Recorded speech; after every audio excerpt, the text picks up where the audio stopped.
भोजपुरिया मिर्ची।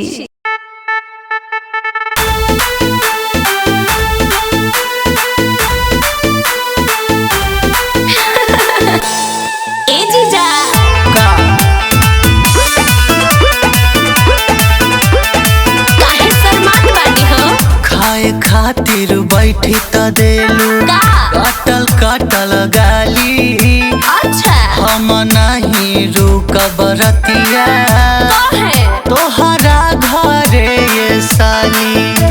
अरे रुकी ना हो एकदम ना भाई, वेज नॉन वेज चाहे कुछ बनई ये जीजा सुनो का आई बड़ा त खूब चाप के खोई हा ढोड़िया के गोहराई जीजा ना पक जाई हा।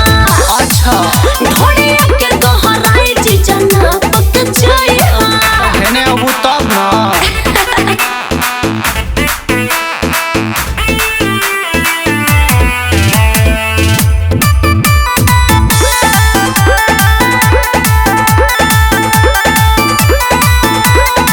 हमसे जे न पवैबू त साली होई जाई खेल हो।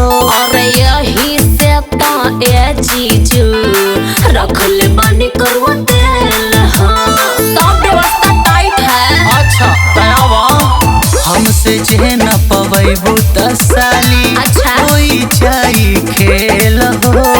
यही से तो ए जीजू रखल बानी करवा तेल हो, बुझला। सुनला ये साली जानी तू छटपटाई है। आइल बड़ा त खूब चाप के खाई हा परोसा ढोड़िया के गोहराई जीजा नाप के जाई हा। सुनला ढोड़िया के गोहराई जीजा नाप के जाई हा। इंची टेप लाई बड़ा नो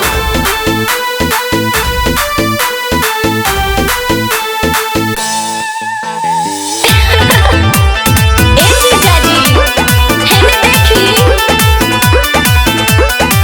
मन करे हम धके तोहरा हमारी हिला दी। साली में होला जीजा जिया था साली होली घर वाली। ए जीजा एगो आईफोन दिलवा दे। काहे ना हो मन करे हम धके तोहरा हमारी हिला दी। और साली में होला जीजा जिया था साली होली घर वाली।